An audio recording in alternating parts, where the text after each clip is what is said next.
नमस्कार, स्वागत है आपका आरब न्यूज में। मैं आपके साथ सत्या पांडे और आप देख रहे हैं हमारा प्राइम टाइम शो। शुरुआत करते हैं आज की बड़ी हेडलाइंस के साथ। पाकिस्तान ने ईरान अमेरिका को सीज फायर प्लान सौंपा, हॉर्मुज खोलने का प्रस्ताव भी शामिल। ब्रह्मोस प्रोजेक्ट से जुड़े रूसी वैज्ञानिक अलेक्जेंडर लियोनोव की मौत। केजरीवाल के किराए के वादे पर हाईकोर्ट ने आदेश पलटा, कहा मीडिया में दिया गया बयान लागू करवाने लायक नहीं, अब मौजूदा सरकार तय करे। जयपुर में विदेशी महिला से छेड़छाड़, जापान से आई थी घूमने, 5 लड़कों ने की गंदी हरकत। एयर इंडिया ने इजराइल के लिए उड़ानें 31 मई तक रद्द की, पश्चिम एशिया संघर्ष का असर। एशियन बॉक्सिंग चैंपियनशिप में 11 मेडल पक्के, मीनाक्षी और जैस्मिन सहित 5 महिला बॉक्सर सेमीफाइनल में। धर्मेंद्र को लाइफ टाइम अचीवमेंट अवार्ड, भावुक हुए बॉबी देओल। अक्षय कुमार की भूत बंगला का ट्रेलर रिलीज, राजपाल और परेश रावल के साथ पुराने अंदाज में दिखे, 16 अप्रैल से पेड प्रीव्यूज। 48 घंटे में यूपी के 10 शहरों में ओले गिरे, कल से पूरे प्रदेश में बिगड़ेगा मौसम।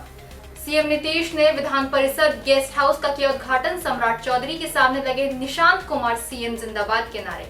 अब देखते हैं खबरें विस्तार से। ईरान और अमेरिका के बीच जारी तनाव को रोकने के लिए पाकिस्तान ने इस्लामाबाद अकॉर्ड नाम से सीजफायर प्रस्ताव दिया है। इस प्रस्ताव में पहले चरण में तुरंत युद्ध विराम लागू करने और दूसरे चरण में 15 से 20 दिनों के भीतर स्थायी समझौता करने की योजना है। पाकिस्तान के आर्मी चीफ आसिम मुनीर ने दोनों देशों के नेताओं से लगातार बातचीत की है। इस डील में हॉर्मुज स्ट्रेट को फिर से खोलने का भी प्रस्ताव है, जिससे वैश्विक तेल सप्लाई सामान्य हो सके।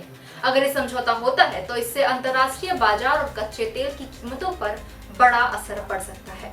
रूस के वरिष्ठ मिसाइल वैज्ञानिक अलेक्जेंडर लियोनोव का 74 साल की उम्र में निधन हो गया। वे एनपीओ मार्शिन ऑस्ट्रेलिया के सीईओ और चीफ डिजाइनर थे, जो भारत रूस के ब्रह्मोस प्रोजेक्ट का प्रमुख साझेदार है। लियोनोव ने जिरकॉन हाइपरसोनिक मिसाइल समेत कई एडवांस हथियारों के विकास में अहम भूमिका निभाई थी। उन्होंने ग्रेनिट, वल्कन और बस्टियन जैसे कोस्टल डिफेंस सिस्टम भी तैयार किए। उनके निधन को रक्षा तकनीक के क्षेत्र में एक बड़ी क्षति माना जाता है।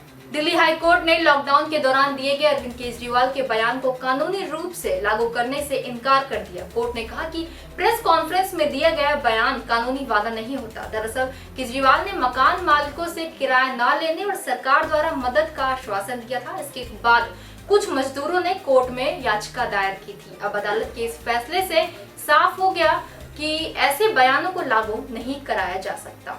जयपुर के आमेर इलाके में एक जापानी महिला टूरिस्ट के साथ 5 युवकों ने छेड़छाड़ की। महिला जयगढ़ किले के पास घूमने गई थी, जहां सुनसान जगह पर आरोपियों ने उसे रोक लिया। पीड़िता ने हिम्मत दिखाते हुए शोर मचाया और वहां से भाग निकली।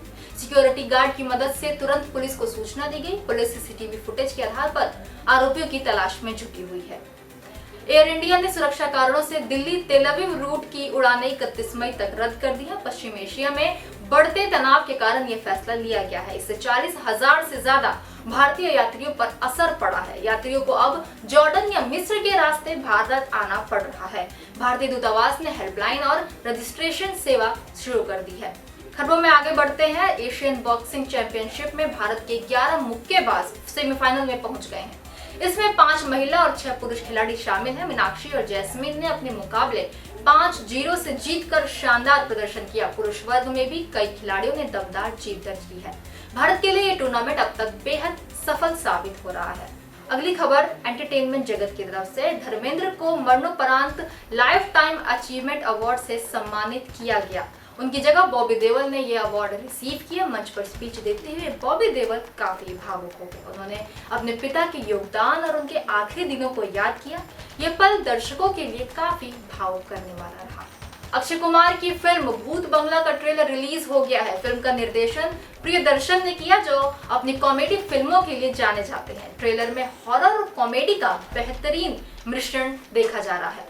फिल्म में परेश रावल और राजपाल यादव भी नजर आएंगे। दर्शकों को ये फिल्म पुरानी कॉमिक स्टाइल की याद दिला रही है। अगली खबर उत्तर प्रदेश से। उत्तर प्रदेश में बेमौसम बारिश और आंधी से मौसम बदल गया है। पिछले 3 दिनों में 15 लोगों की मौत हो चुकी है। कई जिलों में ओलावृष्टि और तेज हवाओं से फसलों को नुकसान हुआ है। तापमान में करीब 4 डिग्री की गिरावट दर्ज की गई है। मौसम विभाग ने अगले कुछ दिनों तक बारिश का अलर्ट जारी किया है। और आज की अगली खबर पटना से। पटना में सीएम नीतीश कुमार ने विधान परिषद गेस्ट हाउस का उद्घाटन किया।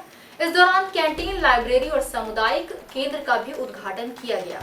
सीएम ने भवन की सुविधाओं की तारीफ की और इसे उपयोगी बताया। कार्यक्रम के दौरान कार्यकर्ताओं ने निशांत कुमार सीएम के नारे लगाए। इस मौके पर डिप्टी सीएम और अन्य नेता भी मौजूद रहे। आज के प्राइम टाइम शो में बस इतना ही। कल मिलेंगे फिर इसी वक्त, तब तक देखते रहिए आरएम न्यूज यूट्यूब पर और वेबसाइट पर।